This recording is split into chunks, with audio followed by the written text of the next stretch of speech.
So guys, I have this video from Rax that is the summary for the 3.27 announcement for POE 1, the Keepers of the Flame. I watched the announcement live and it was awesome. But for the channel, I am going to react to the summary because if I react to the actual thing, I will be here for 5 hours because I have too much. But Rax makes cool summaries, short, to the point, and we will be able to get all the information in here quickly, and I will give you my opinion on everything. So let's go, dude. All right, so we just watched nearly 3 hours of Path of Exile 1 content. Like always, Grinding Gear Games is absolutely cooking. They're just dominating as they usually do. It's ridiculous how they keep doing this. So I'm gonna go. I understand because I feel exactly the same as Rax. You guys know that Rax also started, he played way more Diablo than me because I started playing with Diablo 4 for the channel and all of that. I had played before Diablo 23. But I started with the channel with Diablo 4, and he also comes from Diablo 4. And now that I also played a lot of WoW, and I also know that Rax played a lot of WoW. So we coming as Blizzard players, let's say it that way, or we were used to Blizzard games.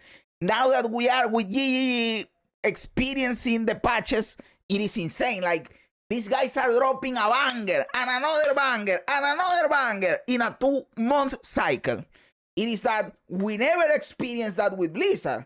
Like, I still like D4, guys. You know that I am a D4 Andy. Still, like, I have high hopes. They are releasing some content that looks good. I also like WoW. But the quality of the content combined with the cadence or the timing of the content, it is like GGG is in another level, brother.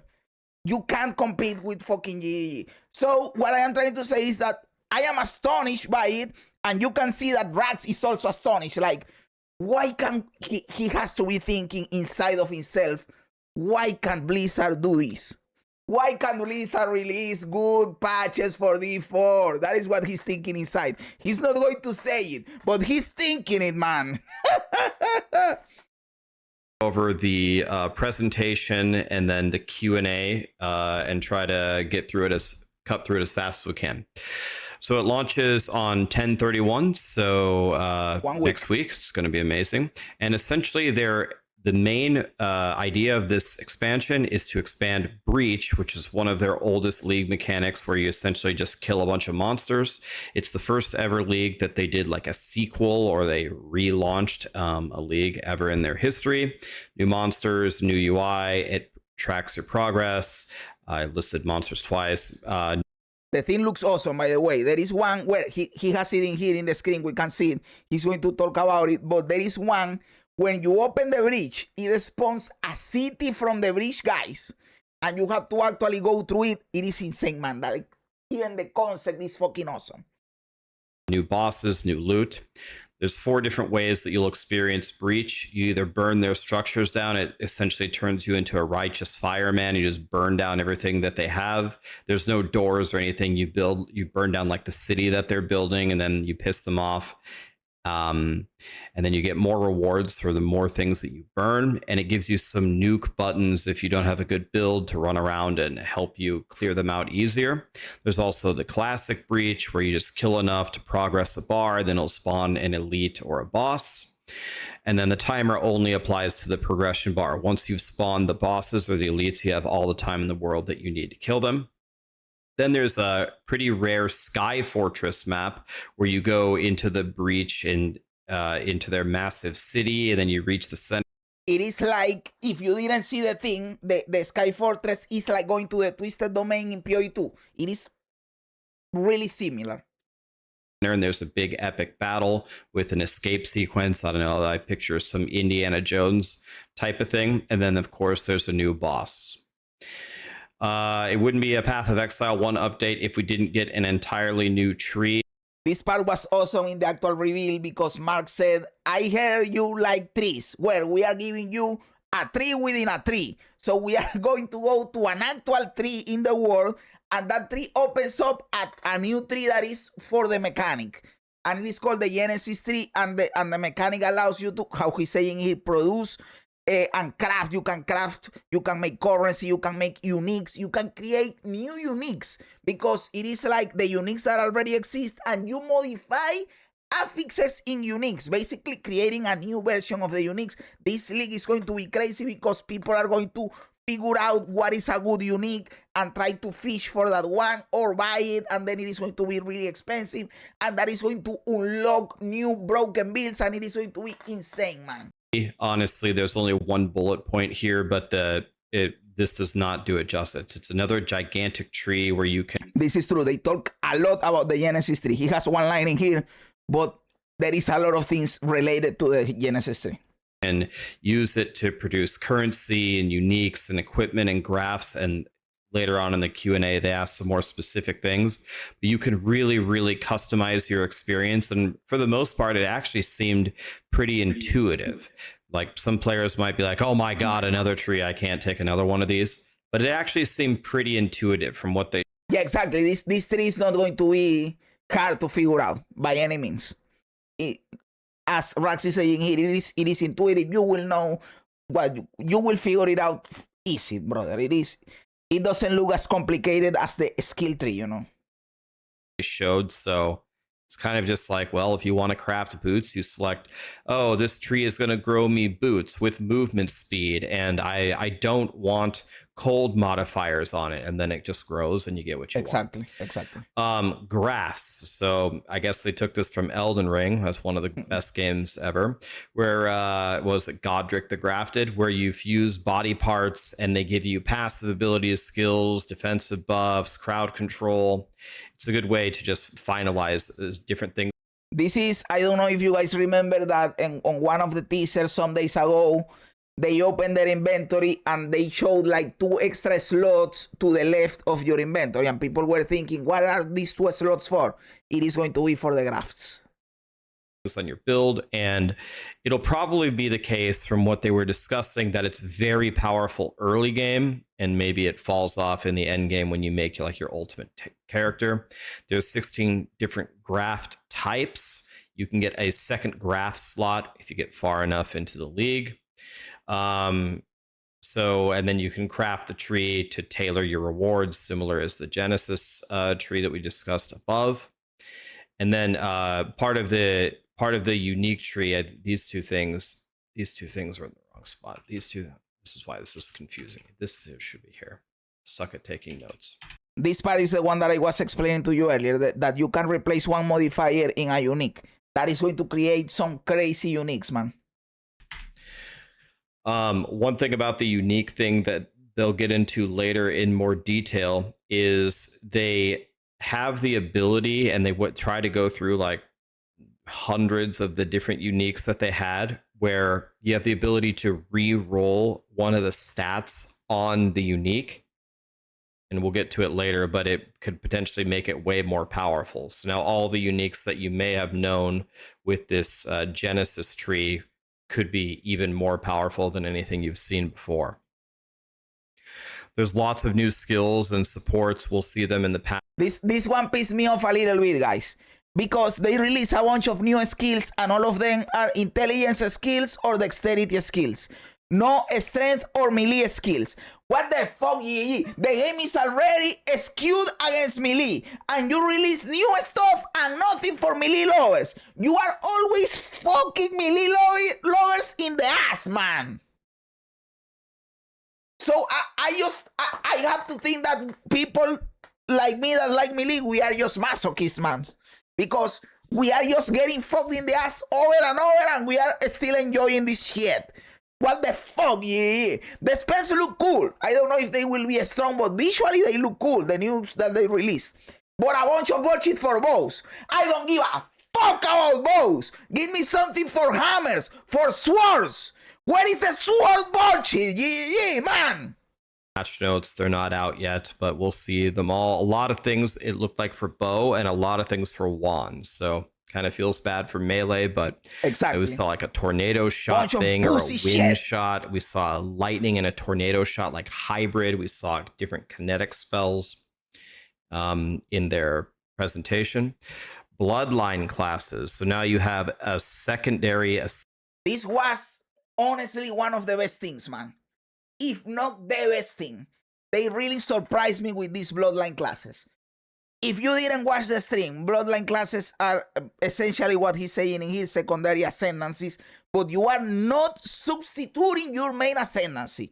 You are still going to be, for example, a Deadeye, right? And on top of being a Deadeye, you are going to choose a secondary ascendancy, which is the Bloodline ascendancy. But you are not going to get extra ascendancy points. You still have 8. And you have to choose how to spend the 8 points between the 2 ascendancies. That is cool, right? And these extra ascendancies, you get them by completing certain content. For example, the King in the Mist has 1 ascendancy. The Betrayal has 1 ascendancy. Harvest has 1 ascendancy. Delph has 1 ascendancy. So you go and you do the one that you need. You get the ascendancy, and now you mix and match your points however you feel like. I think this is brilliant. I think this is awesome. And the conspiranoid in me is thinking that they are experimenting with ascendancy stuff to create something insane in POE 2. Why do I think this? We have a precedent before this, which is the Abyssal Leech. In POE 2 right now, in 0.3, we have the Abyssal Leech, which is an ascendancy that only the Leech can get when you beat the pinnacle fight from the Abyssal mechanic, which is the Kulmak. If you defeat the Kulmak while being a Leech, you can transform into an Abyssal Leech, right?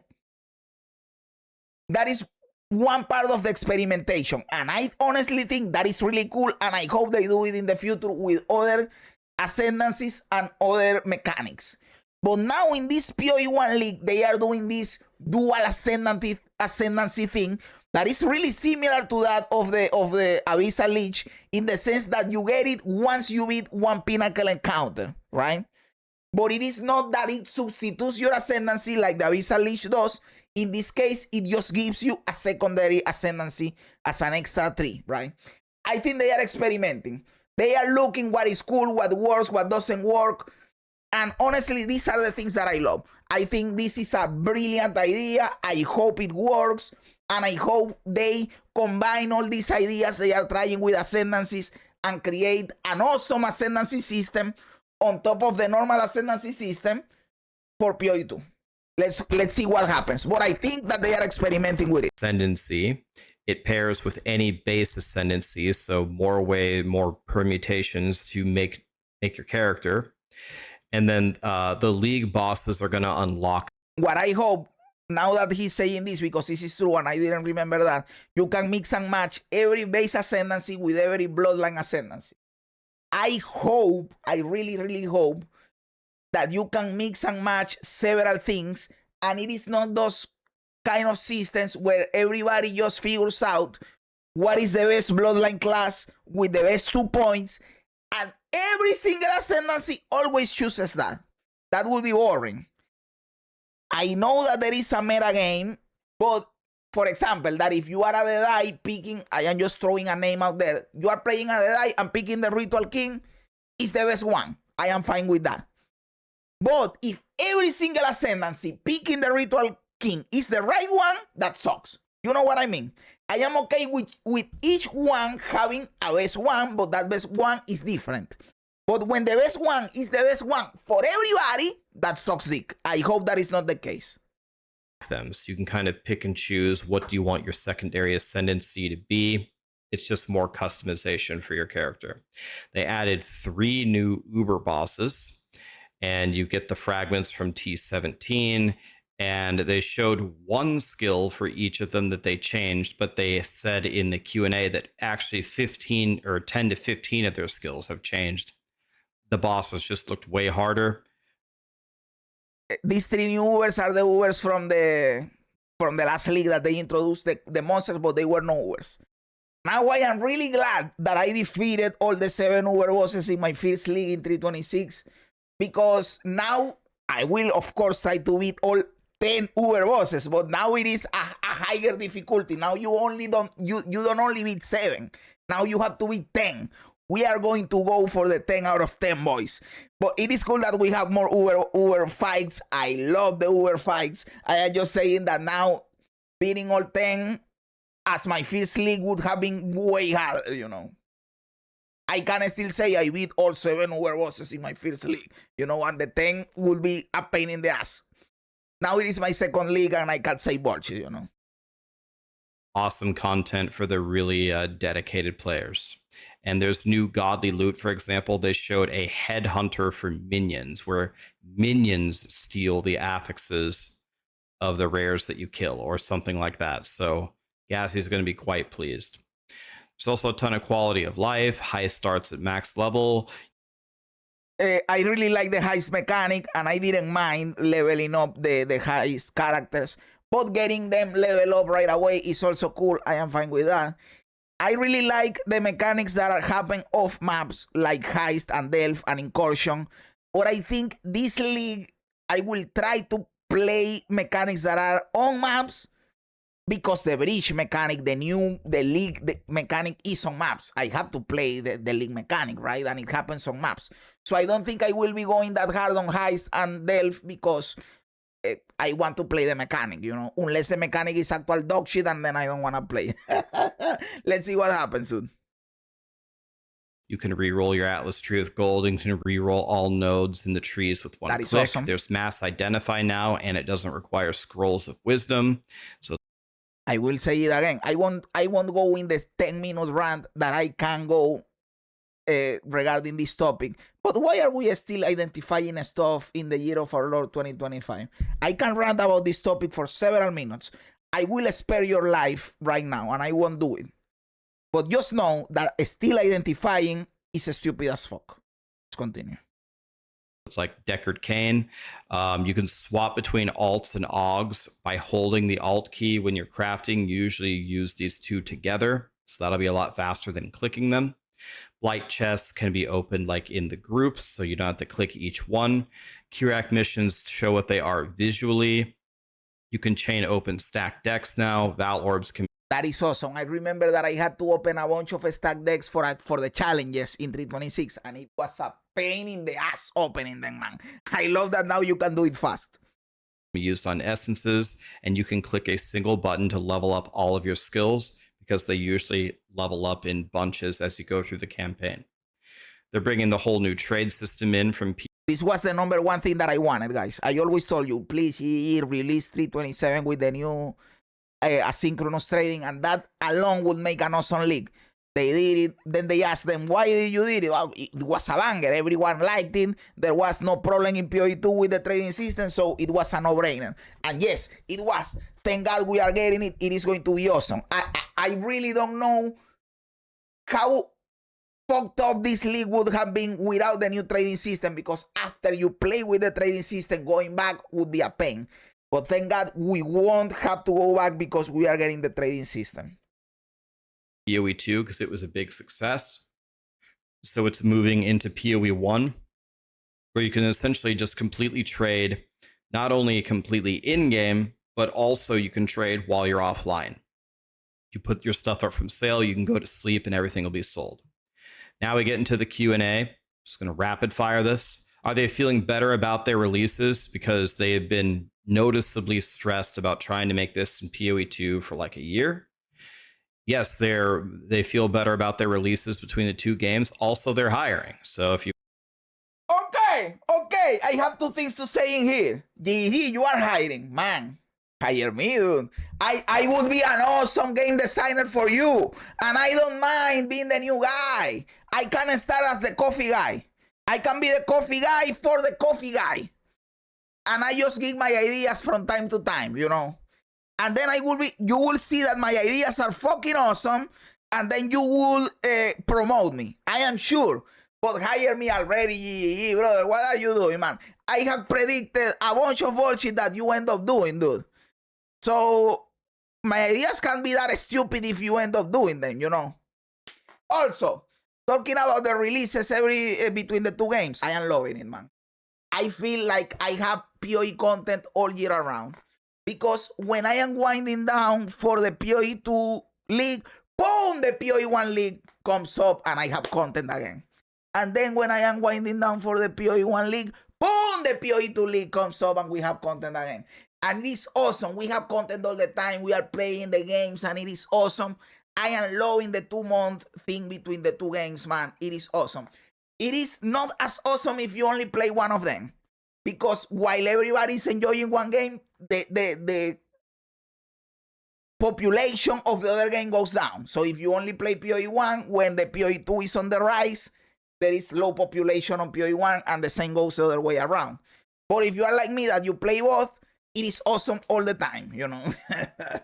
So I am loving this and I hope they don't go back and they keep going with the 2 months. You want to be a game developer for grinding gear games? Check them out. They're hiring. Are they sticking to 6? Are they still sticking to 6 releases per year, 3 for each game? Yes. And their philosophy is they're going to make the timelines. So if the timeline is coming up for a POE 1 release and they don't have everything done, they go with what they have. So that they're going to stick to their... Some people don't agree with this philosophy, but I agree because I want my content to release. I prefer a percentage of something that a 0% of... Oh, sorry, I said it wrongly. I prefer a number of something, a percentage of something, that a 100% of nothing. So I get what I can get at the moment that I can get it, and it will be awesome. I know that every 2 months I will get my content and I will be happy no matter what they put in there. Because everything that they have been doing has been a banger and a banger and a banger. So I know it is going to be good. Even if they cut something out, don't cut the Druid for 0.4 in December. GG. Please put the Druid. But aside from that, everything is going to be awesome, man. So I agree with this philosophy and I hope they keep doing it and they don't cut it out. Plus, this is good for money because every time that they do this, they put a supporter pack and they make money. So they are going to probably stick with this because of that. Schedule, no matter what. That's their plan. Were they worried about doing an evolved league or redoing a league? And they said yes, because if they pick something that people didn't initially like, then you're going to already alienate a bunch of people from playing it. But Breach is usually pretty universally liked because it's just kill a shitload of enemies. And they seem... Breach in POE 1 is cool.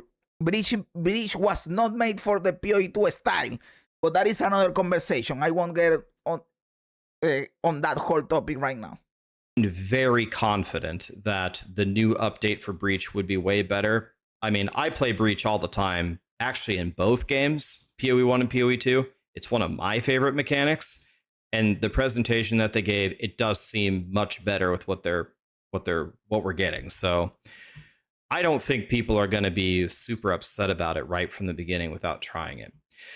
Are they going to be doing a lot more of these revisited league mechanics? And they said, no, they're still going to focus on releasing new content, but they might also redo some other league mechanics. Said, what's a league you wouldn't want to redo? And they said Blight could be very divisive, but they were explaining that there's a difference between redoing everything and updating something. So they're saying they might not redo Blight, like move away from it being a tower defense mechanic, but they could certainly do a bunch of updates to it. If they move away from being a tower defense, people will be mad, but upgrading it, making it better, people will love it. I mean, one of the biggest updates they could do to Blight is make it not burn through everybody's PCs at the highest level. Are the old Breach mechanics still in the game? On standard, the old stuff is there, but the new league mechanic is just a full replacement with the new system. You can still get all the old rewards by playing the new system, but they save the old stuff. If for some reason everybody hates it, they can revert it. Have Breach rings been reworked? Yes, that's all we got. Unique crafting looks crazy with the different modifiers. How many did they add? They said they just worked until they ran out of time. It's not going to be the majority of the uniques, but I don't know the number, but there's hundreds, if not 1,000 uniques in POE 1. So I wouldn't expect the tree. I will tell you right now, people are going to come up with crazy combinations. People are going to break the fucking game. And that is fine. That is why they do this system, so people go crazy. To be able to manipulate all of them because they like handcrafted which stats could be removed for what. because it usually removes the fluff stats or the downsides. It's not going to remove the main identity of the unique, which is good, because if it did, it would probably just instantly brick the item. And if people love it, then they'll do it for all the uniques. I expect this to go over very well, so that's just another thing on their plate, another massive undertaking for them. How impactful are graphs going to be in the end game? Because they'll be powerful in the early game. They said that they'll probably be powerful for a very long time, but with the power levels that you reach in PoE 1, eventually they probably won't matter.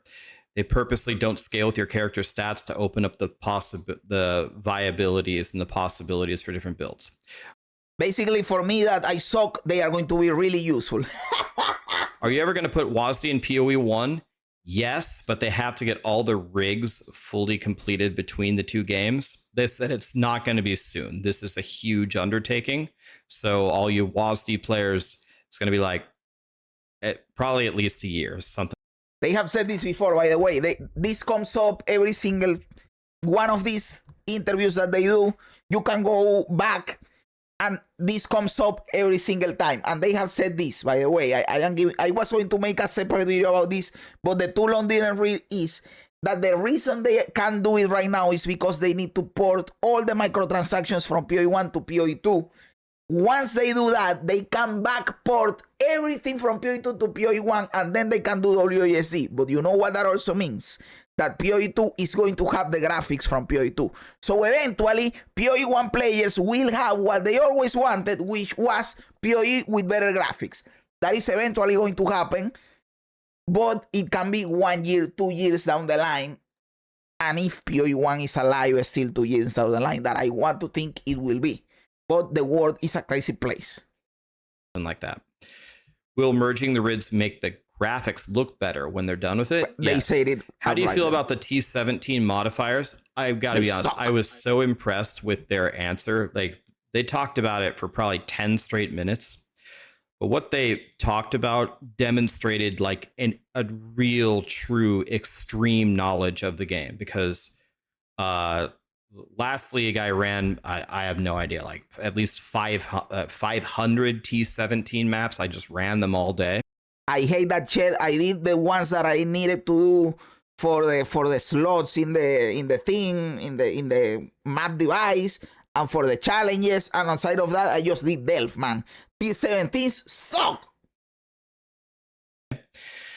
And they essentially agree that they have to go back to the drawing board at T17. It just needs a full redesign because it's a balance of, it needs to be challenging content because it's like the second hardest thing in the game. The hardest thing in the game is supposed to be the pinnacle bosses, and the T17s are the things that you do to get the keys to go fight the pinnacle boss. So it has to be challenging, but this is their words. They said T17s aren't sustainable, literally, because you usually have to go buy the maps from other people unless you use the crazy like cartography scarab setup.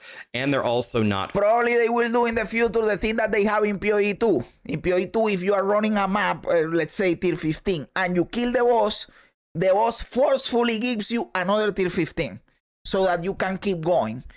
Maybe they will do that in tier 17s in the future, that when you complete a tier 17, the boss drops you another tier 17 so you can keep going. But that is not the only problem. The modifiers and the scaling and all that dodging is fucked up. So they need to fix that to make it fun or cool, you know? Fun. No one thinks drowning orbs are fun. 99% of people don't think not doing damage 30% of the time is fun. People don't like the saw blades. Like, a lot, like, you're blocking so many of the modifiers because you hate them that it does need a full redesign. So hearing them say that and hearing them talk about, they were able to rattle off why it was bad, how they manipulate the map modifiers, how people are just doing the risk scarabs, then you have to go trickster or juggernaut to even survive it. I was very impressed with how much they really knew about what the problems were and why. It's just something you would not see. I have told people that they are based, but people are always disrespecting Jonathan. Brother, they are based as fuck, dude. From most developers, I don't think. The endgame Atlas tree is well liked, but you usually overhaul endgame systems. Are you going to overhaul it, or are you happy with it? They said overhauling anything is always on the table, but they just need the manpower and the time to do it. Even the POE 1 Atlas tree can be improved, and they said they already have multiple parts planned for it, and you'll see their creations later on. I think the POE 1 Atlas 3 is fucking awesome, but the Atlas 3 in POE 2 sucks dick, and I am very confident they are going to try to rework it for 0.4. Will it be good? We don't know, but I am pretty confident they will try to rework it because the Atlas 3 in POE 2 sucks.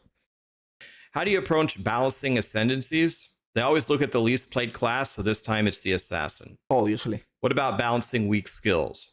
They have a decent amount of numerical changes, but some skills don't have the right scaling and just need complete reworks.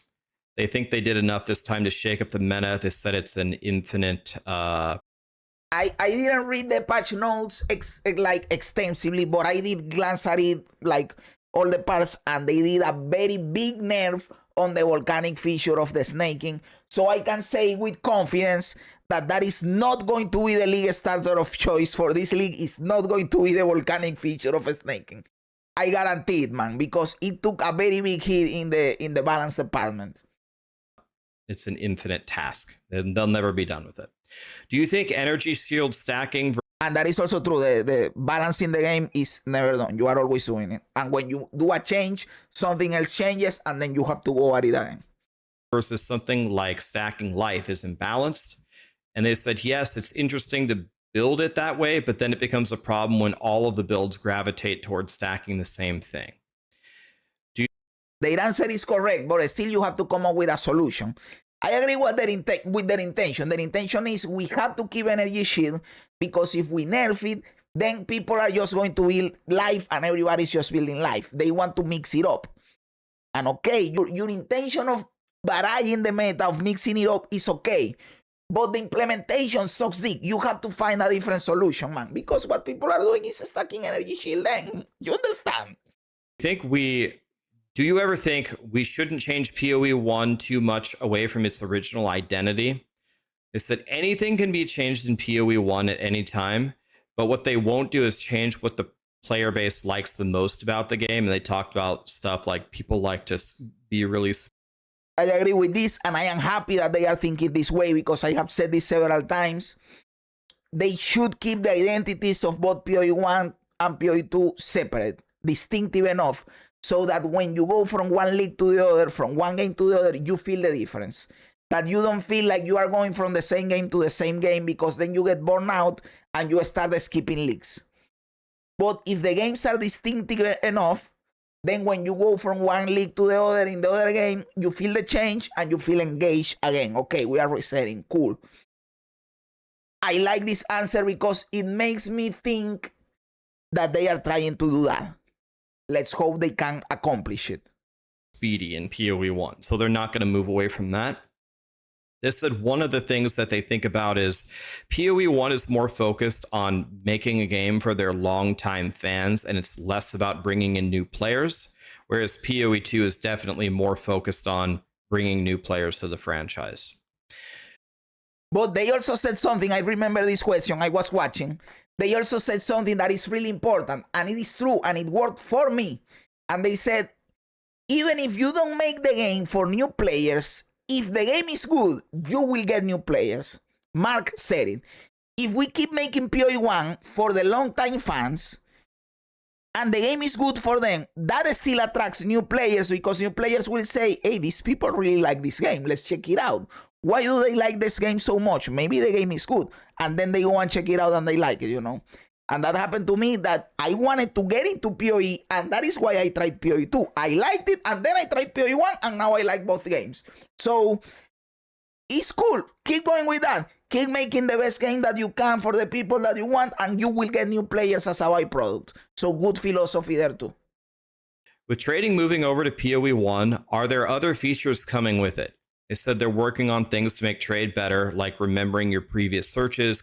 Please, that is the biggest bullshit of the in-game thing, that it doesn't remember my previous searches. And that is the #1 reason why I still use the website. Because the website, obviously, you have the search in there. You can even copy-paste the link, and it remembers your filters and all of that. The in-game thing sucks dick, man. And the control clicking is really fucking important too. So please implement that in both POE 1 and 2. controlled clicking an item into the search thing that you want to look for, and a transaction list to see what was sold and what values. Are mercenaries coming back in the future? Yes, it's a great system for new players, but a lot of things need to change to make it core. I will give you the change that you need to make it core. Don't make it core. Mercenaries suck, man. I hate mercenaries in every single game. You guys know this about me. I don't like mercenaries in D2. I don't like them in D3. I don't like them in D4. And I don't like them in POE 1. And please, for the love of God, don't give me mercenaries in POE 2. We already have the mercenary as a class. We don't need them as a fucking pet following you around. Fuck that. If you are going to make them core, do a good thing with them. I don't know what mercenaries suck dick, man. I hate this. I hate this, by the way. But since it is confirmed that they are going to come back at some point, I am just praying that at least they figure out some way of making them cool. They talked about a lot of them. They're going to fix them in the future. It will come back. Is Heist getting a full revamp with this update because it doesn't have much decision making currently? They said the updates they did to it are not enough. They would like to do more, but there were just other priorities. So there is an update to Heist. I am fine with that because I like Heist as it is, but I would also like it to get an upgrade. So both answers will be cool for me. But it's not everything that they want to do. Are there going to be more changes coming to the campaign? Yes, because they want to keep things feeling fresh and they want to make more changes. They want to put more secret handcrafted drops in different areas so people don't just blast through everything. I think most of the veterans will still blast through everything, but it would depend on how good the rewards are. Like if you go out of your, I think there's like people will go out of their way to get a reward for maybe a Quicksilver flask in the early game. So that's like something. It just depends on how good the reward is for going out of your way and doing something. We'll have to see what they come up with. Will there ever be alternative ways to leveling besides doing the campaign? So can we have a campaign skip or something? And they said, fuck that. I have talked about this before. I wouldn't like a campaign skip in Path of Exile. I already explained why, but I think skipping the campaign is a mistake. Don't do it. It might sound cool. I used to think it was cool until I played D4 and I realized that it sucks. And you will say, no, it is because D4 sucks. D4 sucks. But one of the things that make it suck is the campaign skip. Don't skip the campaign. They discussed it once a long time ago, but no, probably not. They didn't say that everything is up for debate. They know that a lot of people don't like doing the campaign, but they said they are not warm on that idea at all. Nice. They'd rather just improve the campaign. How should people... Based as fuck. That is the best solution. You are more of the campaign. Well, we do a better campaign then. But don't skip it. It is a mistake. Skipping it is a mistake. People report bugs. Go to the bug forums. The QA team reads them. Some issues can be fixed in 5 minutes. Others take 5 weeks. They try to prioritize what they think the community cares about. Then the final one was, do you have plans for new stash tabs or more affinities for stash tabs? There's nothing planned at the moment. They don't want auto sort to become a part of the game. They don't have plans for that part. I don't agree with. Why? Why is auto sort a bad thing? Auto sort is fucking awesome. What is the problem with? I don't want to play Tetris in 2025. If I want to play Tetris, I go and I play the actual Tetris. I don't want to do it in my Killing Monsters game. What the fuck? For a jewel tab, but they compromised by making a flask tab. So maybe they will make a jewel tab. So, of course, there's going to be probably a mountain of patch notes coming after this as well. But I'm consistently impressed. This seems to be a very common theme that grinding gear games, just the magnitude of the content that they deliver. I agree. And at this point, it is impressive. Let's be honest, guys. It is impressive. Because every 2 months they come out with a banger patch and you start thinking about time. Right? And the amount of people working, and you think, how the fuck are they making this amount of content in this amount of time? It is kind of insane, right? It is like these guys are doing something crazy. I don't know, or they are working 18 hours shifts, or they are doing meth or something crazy. I am joking around, obviously, but something crazy is happening in here because it is impressive, dude. It is really impressive. and just their understanding of the game. You know, as someone, I'm not exactly like the POE 1 veteran around here, but I'm reaching the point of multiple thousands of hours. So I'm starting to understand what's going on here. And definitely their understanding of the game down to its very fine details is very, very refreshing. They absolutely know their game inside and out. You know that he's thinking inside of him about Blizzard and D4. You know it, man. He's not going to say it because obviously he is also on good terms with Blizzard, and he, the same as me, he wants D4 to be good. So he's not going to say it, but you know he's thinking it, man. Out.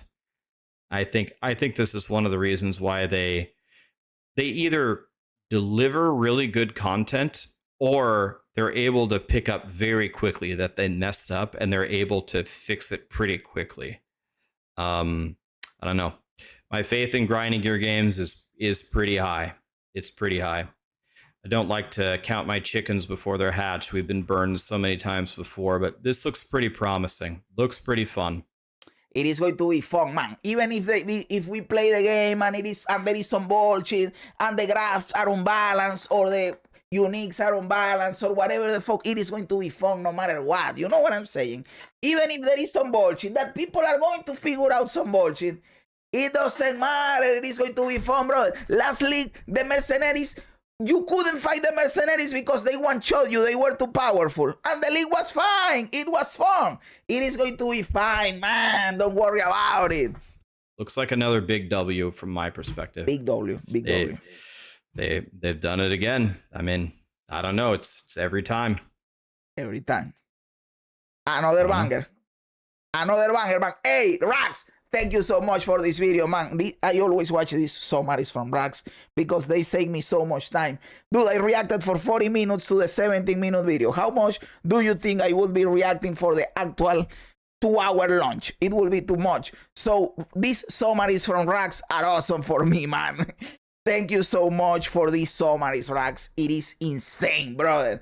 This was really, really good. What do you guys think? Am I right? Am I wrong? Am I a clown? Am I a genius? Let me know everything in the comments below. I love reading comments even when they don't agree with me. Also, remember to like the video, to subscribe to the channel, all that cool stuff. Guys, thanks for being here. You guys are awesome. God bless you. And remember, don't be afraid ever because this is just a ride.